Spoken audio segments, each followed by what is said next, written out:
Hola, ¿qué tal? Soy el pastor Vladi de Visión de Fe en Guatemala. Quisiera agradecerle por sintonizar esta transmisión del Evangelio desde su cultura, idioma y contexto en el primer siglo.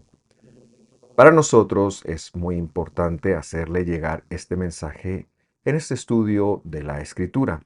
Para ello, le invitamos a, si todavía no lo ha hecho, suscribirse a nuestro canal, visitar nuestras listas de reproducción, en donde encontrará muchos otros videos que seguramente colaborarán con su crecimiento espiritual. Y por último, también que nos siga en nuestras redes sociales de Facebook, X, Instagram y TikTok. Espero que Dios le hable en este video. Bendiciones.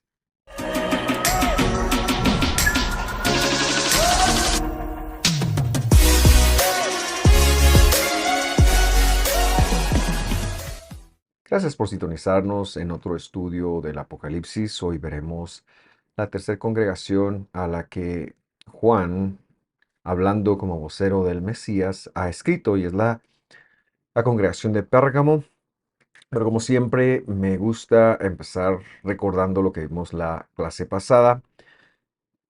Y recordamos entonces ese mensaje a la congregación de Esmirna, en el que se define que es un verdadero judío, es decir, un verdadero adorador del Dios único, que es alguien que aprende, predica, practica la escritura, incluido el Evangelio.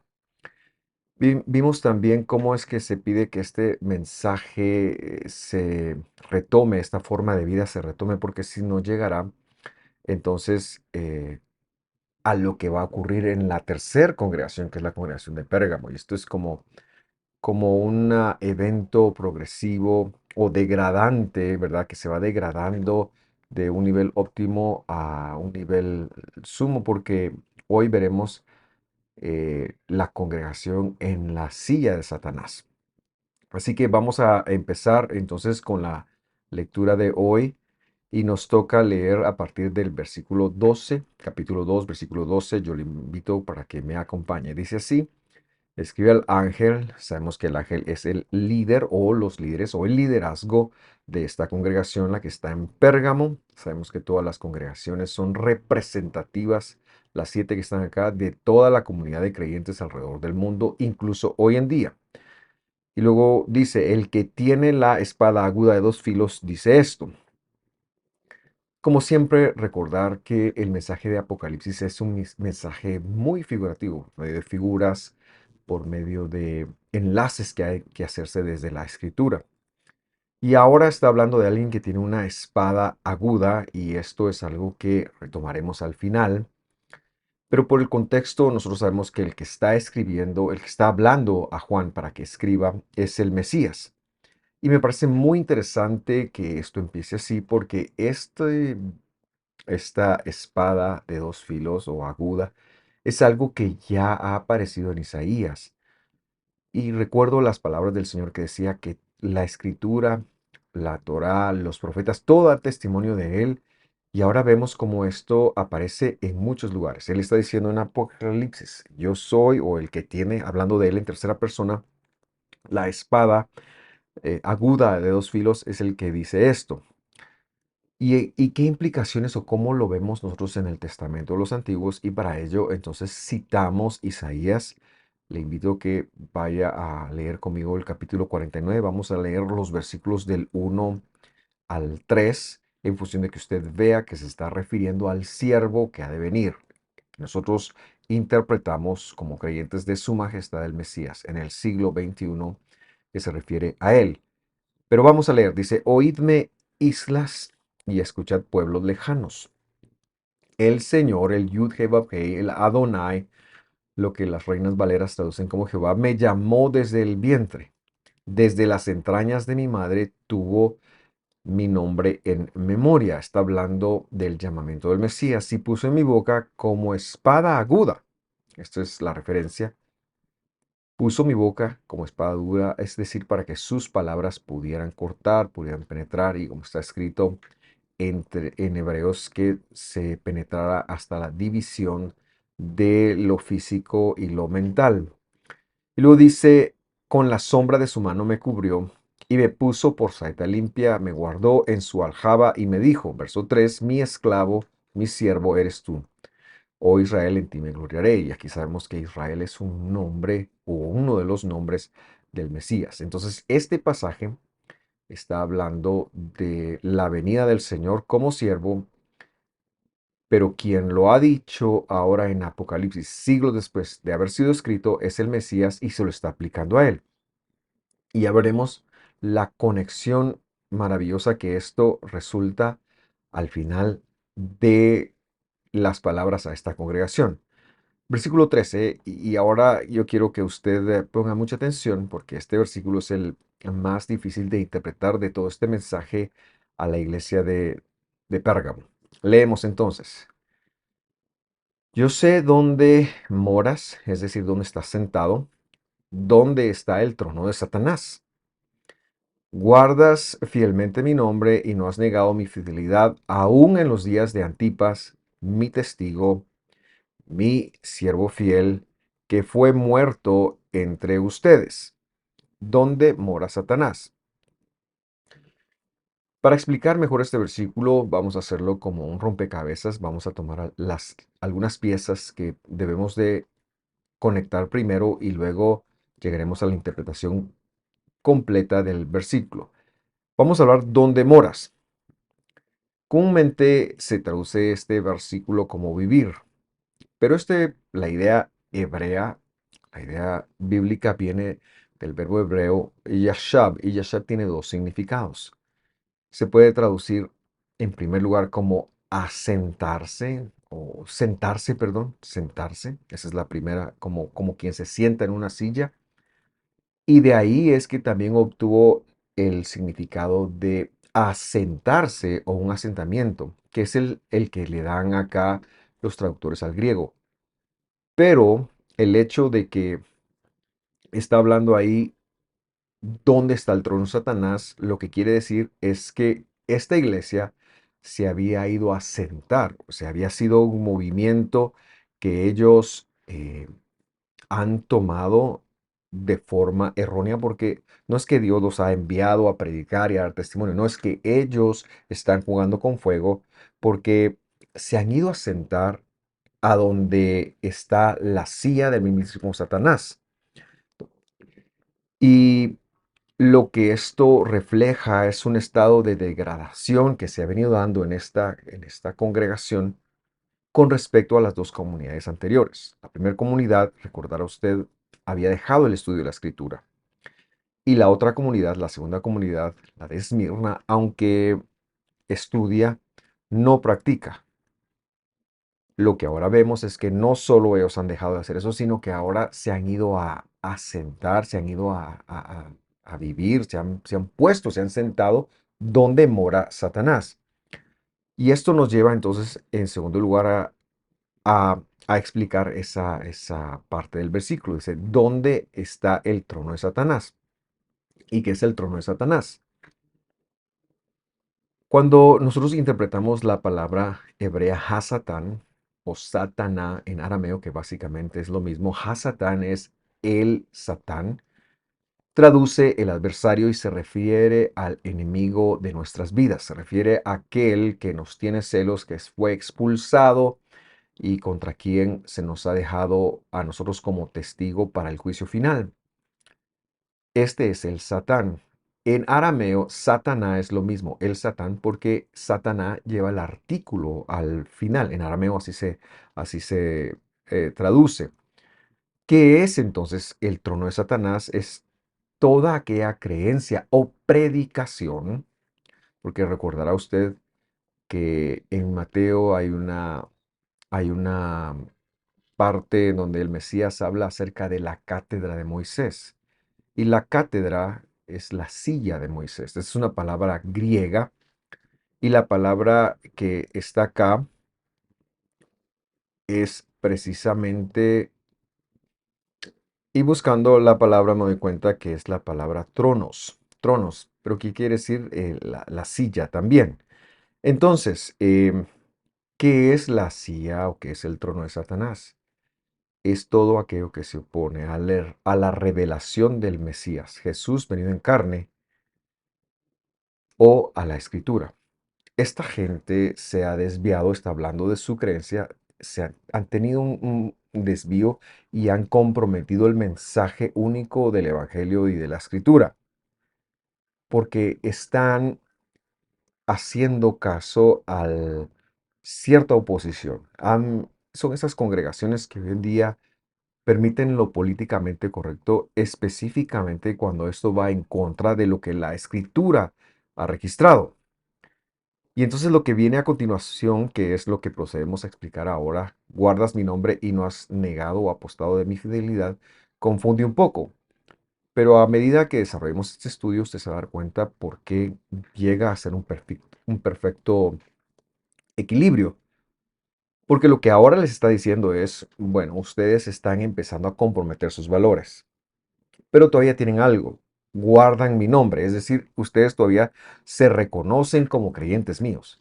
Están comprometiendo la verdad, están comprometiendo con el adversario, pero todavía dicen son creyentes, todavía profesan, no han apostatado, es decir, no han abandonado mi fidelidad. Pero es que esta gente está jugando con fuego, pues están metidos en el mismísimo trono de Satanás. Aunque no nieguen, aunque digan son creyentes y hoy en día diríamos son cristianos, pero es que mucho de lo que políticamente el mundo o el Satán está proponiendo y está entrando a la iglesia, ya lo están empezando a aceptar y a valorar. Están releyendo la Biblia, aunque se llamen creyentes, están releyendo la Biblia y dicen, bueno, quizás las prohibiciones, por ejemplo, en contra de casar personas del mismo sexo, está bien que lo hagamos. La escritura ha dicho que no, pero ellos empiezan a comprometerlo. Y este es un momento histórico, porque a lo mejor también están comprometiendo el mensaje del Evangelio de Jesús como el Mesías con tal de ganar al elemento fariseo, al componente fariseo que está dentro de ellos. Están diciendo, bueno, quizás no fue tanto el Mesías, quizás es solamente, quizás es humano, quizás no es divino, ¿verdad? Porque nosotros hemos entendido que el Mesías iba a venir de esta o cual forma. De cualquier manera que estuviera ocurriendo, están comprometiendo el mensaje del Evangelio o de la Escritura. Y hoy en día vemos a muchas congregaciones que lo hacen con tal de ganar adeptos, pero no podemos decir que somos creyentes si comprometemos los principios de la Escritura para ganar personas, porque entonces no estamos haciendo discípulos del Mesías, sino estamos haciendo discípulos de nosotros mismos o de un mensaje políticamente correcto. Seguimos en la interpretación de este versículo y ahora vamos a ver algo que es un poco confuso. Luego dice, aún en los días de Antipas, mi testigo, mi fiel, corregimos ahí que la palabra eh, siervo que hemos visto en el versículo 13 no se encuentra. Mi siervo fiel dice el versículo, sino que en el original esto no se encuentra. Mi testigo, mi fiel, que fue muerto entre ustedes donde mora Satanás. ¿Y de qué se trata esto? Y repito, esta es una idea bastante difícil de trasladar y este servidor de ustedes intentó buscar todas las referencias posibles. Y lo primero que tenemos que eh, para compartir es lo que se conoce como la tradición de esta comunidad. Y según ella, Antipas fue un obispo de esta comunidad que fue masacrado en el año 92 en la persecución de Tertuliano. Pero esta teoría tiene un par de problemas. En primer lugar, es solo una teoría, no se ha confirmado, no hay testimonios de otras personas, nadie más, ningún otro escritor de la época, ni del primer siglo, ni del segundo siglo, e incluso ni del tercer siglo, se refieren a él, sino que se oye primero de esta teoría ya cuando la iglesia romana, hablando ya de una estructura organizada, está haciendo una composición de los héroes de esa fe. Ahí es que se oye de Antipas. O sea, no hay otros testigos contemporáneos. Y en segundo lugar, Juan está escribiendo este texto casi al mismo tiempo en el exilio, lo cual resulta entonces muy difícil de hacer caer los dos. Este fue muerto donde ustedes, donde mora Satanás, pero Juan casi que está escribiendo al mismo tiempo. No ha habido suficiente tiempo como para que Juan haya dicho, sí, hace unos 10 años hubo un obispo que se llamaba Antipas, etcétera, etcétera, ¿verdad? Esa es la otra falencia de esta creación, de esta doctrina, de esta postura, perdón. Por otro lado, y apartándonos de esa interpretación, si nosotros llegamos e interpretamos la palabra Antipas literalmente, esta quiere decir contra el Padre, antipadre, o bien en lugar del Padre. Si a esto le podemos agregar que el verbo morir, que fue muerto entre ustedes, también puede traducirse como fue acercado.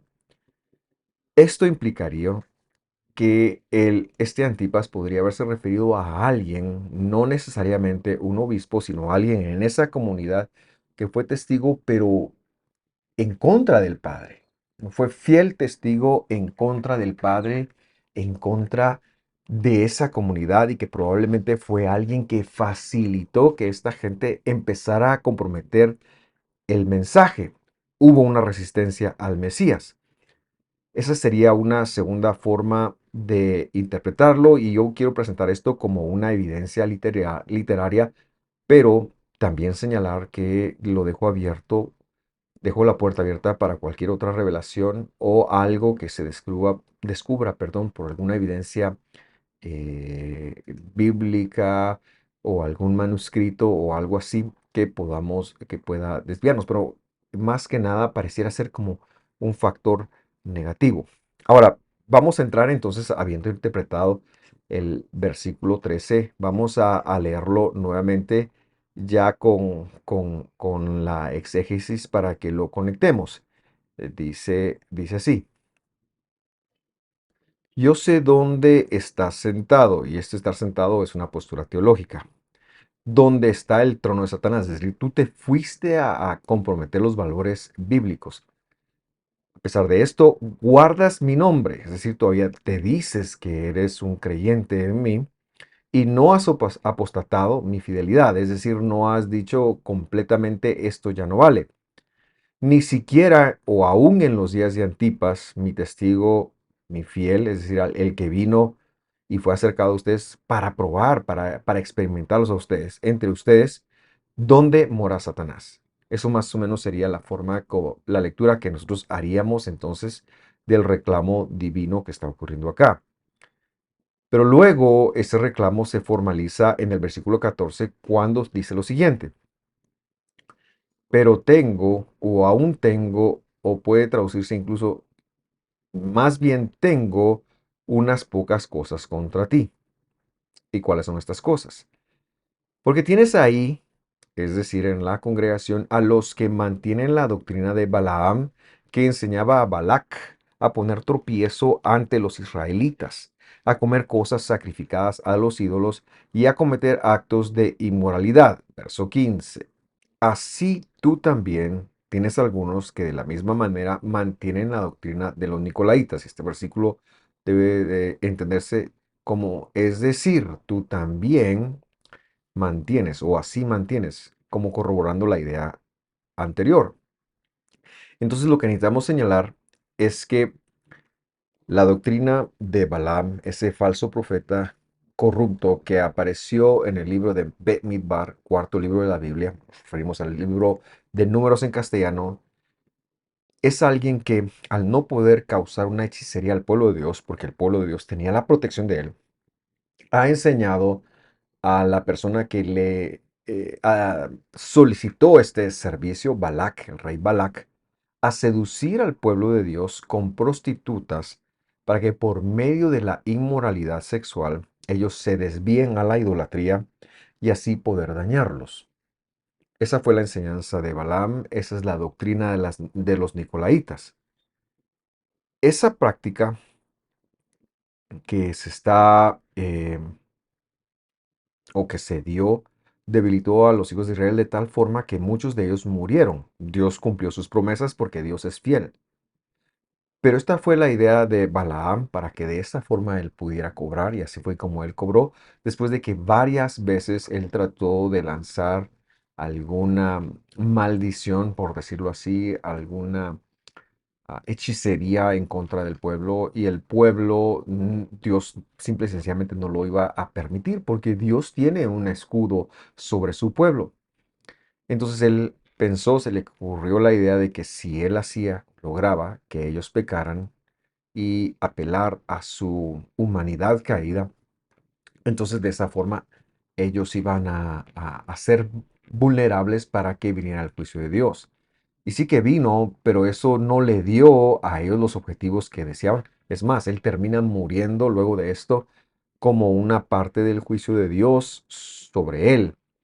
Pero lo que sí queremos decir es que se quedó esa enseñanza en el cual se puede seducir al creyente por medio de la inmoralidad sexual o por medio de los ritos paganos, sean idolátricos, sean de comida. Cuando vimos el mensaje a la congregación de Éfeso, vimos que ellos habían resistido esta idea, pero esta congregación, por estar en el trono de Satanás, ha empezado a permitir la inmoralidad sexual como parte. Es decir, somos creyentes, pero no importa, vamos a permitir esos pecados o alguna idolatría. No importa si hoy, eh, ayer tú hiciste una oración al dios, a la diosa Diana o a Artemisa o alguna otra deidad. Si vienes a orar hoy con nosotros, no pasa nada, todo está bien. Y esto se conoce en nuestro tiempo como un sincretismo. Y déjeme decirle que el mundo está plagiado, está lleno de sincretismo, en donde incluso los creyentes tienen amuletos, aunque sean bíblicos, aunque sea dejar el Salmo 91 abierto pensando que eso va a causar alguna protección, pero es un sincretismo de no confiar en Dios, de pensar que, por ejemplo, por el hecho de que la Biblia ha hablado que debe de ungirse a las personas, pensar que el poder está en el aceite y no en Dios, y no ir más allá de tratar de entender qué es lo que ungir con aceite quiere decir. Hoy en día vemos un sincretismo tan abundante en muchas iglesias, pensando que si la oración no les funciona, si la obediencia no les funciona, entonces ver cómo de cualquier manera. Y yo diría incluso que hasta el evangelio el mal llamado evangelio de la prosperidad, porque no debería de existir esto en las mismas palabras, en donde llevan a intentar manipular a Dios por medio de sacar una ofrenda. Y creo yo que se ha dado un sincretismo, y esto es lo que podemos entender nosotros es la silla o el trono de Satanás, porque se ha querido reemplazar la exclusividad del Mesías, la exclusividad de Dios y de la totalidad de la Escritura y lo que esto permite o no permite, y comprometer de alguna manera con el mundo. Por eso es que ahora entendemos bien que estas personas no es que hayan apostatado de la fidelidad, es decir, no han dejado el nombre, se siguen llamando creyentes en el Mesías, perdón, pero sí han incorporado doctrinas que no son bíblicas, que son de otras religiones, para pensar que si yo tengo suficiente confianza en Dios, Dios tiene que hacer lo que yo quiero. No funciona así. Esto está ocurriendo muchísimo hoy en día, y también hay congregaciones que con tal de no alcanzar a los no alcanzados, se visten como se disfrazan, como ellos hacen cosas que nosotros podríamos decir, wow, ¿verdad? La responsabilidad de alcanzar y de convertir no es nuestra. La nuestra es la de ser un testimonio para ellos.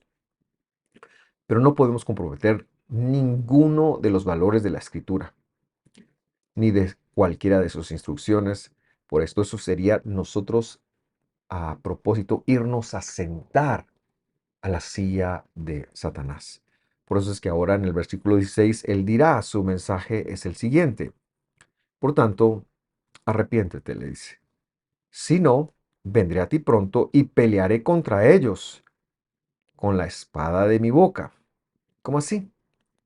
Bueno, en primer lugar, quiero hablar del arrepentimiento. En la cultura griega, la palabra metanoia es una palabra muy famosa y se predica y se enseña cuando no se tiene un conocimiento completo del Evangelio, que el arrepentimiento es metanoia, es cambiar la mente. Como que si solamente yo tuviera que trabajar en mi mentalidad para cambiarla. Eso no es arrepentimiento. Eso es un cambio de idea. En la escritura, la palabra correcta para arrepentimiento es la palabra teshuvah. Algunos dicen teshuvah, pero es teshuvah. Y la idea es deponer, hacer un retorno completo a Dios desde lo más profundo de mi ser, en el cual yo digo, yo no sé absolutamente nada. Y toda la sabiduría está en Dios y yo me vuelvo a hacer las cosas como Dios ha dicho en su palabra. Esto es deponer cualquier otro conocimiento que tengamos nosotros, especialmente cuando esto vaya en contra de la escritura. El desgaste que esta congregación está teniendo y su subsecuente desvío solo tiene un arreglo. Y este es que ellos han de deponer la doctrina, de comprometer estas cosas, han de deponer su sincretismo y volverse en un retorno completo a Dios. Y Dios les mostrará cómo hacerlo. No hacerlo, dice la Escritura, implicará que el que tiene la espada en su boca, es decir, el Mesías, que leíamos en el versículo 12, vendrá y los resistirá. Este arrepiéntete es congregacional, pero a los que no lo hagan, Él va a pelear contra ellos. Y como ha dicho ya y como ha sido la constante en las otras dos mensajes a las congregaciones, si no se hace, o va a remover a los suyos o va a remover a estos líderes, los responsables de la congregación, a los que son de él. Y ahora caemos entonces en que la espada de su boca, la espada del versículo 12, es precisamente su propia palabra. Y por eso el versículo 17 aterriza en lo siguiente. El que tiene oído, oiga lo que el poder de Dios o Espíritu dice a las congregaciones. Al vencedor le daré del maná escondido y le daré una piedrecita blanca y grabado en la piedrecita un nombre nuevo, el cual nadie conoce sino aquel que lo recibe. Recordamos entonces que cuando se dice Espíritu se está hablando de Dios, por supuesto, del poder de Dios. Y esto se dice a los que tienen oído, o sea, a los que sí son verdaderos creyentes, porque no todas las personas que se congregan son llamados por Dios. Muchos llegan por muchas otras razones que no cabe al caso mencionarlas ahora, pero en esas congregaciones, así como cuando salieron los israelitas de Egipto, hay muchos curiosos, hay mucha gente que se pliega, hay mucha gente que se va, pero esta gente debe tener una transformación en Dios, esta gente debe tener un llamado de parte de Dios. Y los que tienen oído precisamente son los que van a reaccionar de alguna forma, porque son de Él, son sus escogidos que van a reaccionar y que el mismo poder que está en Él, está en ellos, perdón, les va a conducir de vuelta al Señor. Por eso es que nosotros decimos que en cada congregación hoy en día se debe hacer un llamado al ajuste, al retorno a Dios, a su palabra, a la teshuvá de Él, sin cuestionar mandamiento alguno. Cuando habla de vencedor, recordará usted que lo acabamos de leer, se refiere a los que hagan retorno, es decir, a los que dentro de esta comunidad realicen que no están bien y que se deben de volver a escritura como los de Éfeso al primer amor. Estos son los vencedores, estos son los vencedores. Y justamente a ellos dice, a los que reaccionen, a los que vuelvan, a los que retornen al Señor, se les dará el maná escondido. Y por maná, nosotros sabemos que se refiere al pan del cielo. ¿Y quién es el pan del cielo? Pues es el Mesías, que también, como lo ha mencionado la amonestación a Éfeso, es un sinónimo del árbol de la vida que es Él. Cuando estuvo entre los humanos, Jesús dijo, yo soy el pan del cielo. Ahí estaba comentando el maná. porque se tenía la creencia, perdón, de que ellos tenían algo superpoderoso en sus seres por haber comido maná. No, el maná les sirvió para alimentarse y para ir de Egipto a la tierra que había sido prometida. Pero era un tipo del verdadero pan del cielo que un día iba a venir a la tierra. Bendito sea su nombre, alabado sea su nombre, el nombre de Jesús, el nombre de Yeshua, el Mesías. Ahora, ¿qué quiere decir entonces eso de la piedrecita blanca? Que le iba a dar una piedrecita blanca y un grabado en esa piedrecita, un nombre nuevo. Esto recuerda, como siempre, y recordando que el libro de Apocalipsis hace muchas referencias que no son alegóricas, sino que deben de interpretarse desde el rango de la escritura. Y para ello yo le invito para que vaya conmigo a Isaías capítulo 62, versículo 2. Dice ahí, y verán los Goim, los gentiles, tu justicia, y todos los reyes tu gloria. Y te será puesto un nombre nuevo que la boca del Señor nombrará. La importancia no es la piedrecita o dónde se dé el nombre nuevo, dónde esté escrito. Perdón. La importancia es el nombre nuevo, porque el nombre nuevo lo va a dar, en este caso en Isaías lo dio Yud-He-Vav-Hei, o sea, Adonai, nombre que traducen como Jehová. Pero Apocalipsis está diciendo que el nombre nuevo nos lo va a dar el que tiene la espada aguda. Es decir, por tanto, la única conclusión posible que la escritura está haciendo es que Jesús, Yehoshua, es Yud-He-Vav-Hei, o lo que han traducido como Jehová. Eso es precisamente lo que este versículo está señalando de una forma en donde afirma, no puedes comprometer la palabra del Mesías o cualquier escritura, porque el que estuvo acá dando su vida, ese que ustedes dicen que lleva su nombre, que ustedes todavía se llaman del nombre de él, se llaman de Cristo o se llaman de Jesús, es el que ha dado toda la escritura, es el que dio los mandamientos, es el que dio el evangelio, es el que vino. Él es el que da el nombre nuevo, por lo tanto, no podemos comprometer ni una sola palabra, ni una sola letra de lo que está escrito desde Génesis 1 hasta el último capítulo de Apocalipsis. Eso es lo que está señalando este mensaje. En síntesis, yo le diré a usted que esta congregación, la de Pérgamo, ha dejado su primer amor, de tal forma que se fueron a la ciudad de Satanás. Pero la ciudad de Satanás no era una ciudad, no era un local, no es que ahí hubiera alguna adoración a Satán, sino que ellos empezaron a comprometer la escritura y empezaron a permitir lo que es contrario al Mesías. Y lo que es contrario al Mesías es lo que se ha señalado en la Biblia, repito, de Génesis 1:1 hasta el final de Apocalipsis. Y no importa que sean creyentes todavía, han comprometido la verdad del Evangelio y están sentados con Satanás. Han comprometido la verdad del Pentateuco y viven en una comunidad sincretista. Es decir, el sincretismo está dentro de la iglesia. El problema no es que vivan en una comunidad y que los de afuera crean otras cosas. No, el problema es que ellos están aceptando otras realidades, otras cosas que no están escritas. Quizás muchos de los que están adentro de Dios ni siquiera sean creyentes, porque no han soltado sus costumbres y quizás para ser parte de la comunidad se les permite que mantengan sus costumbres. Muchos sabemos de esto que se dio en la iglesia romana desde siempre, pero yo quiero recordar un evento con el misionero Patricio, Saint Patrick, le decían a él en inglés, que era un misionero a a las Islas Británicas. Y él iba con los británicos a Inglaterra, a Irlanda, y daba la vuelta y año con año, pues hacía su gira misionera y se iba de un lugar y llegaba al siguiente, y cuando daba la vuelta, pues todos eran creyentes únicamente en el Mesías. Pero cuando regresaba 3, 4 años después, se habían vuelto a las prácticas paganas que tenían antes de conocer al Mesías.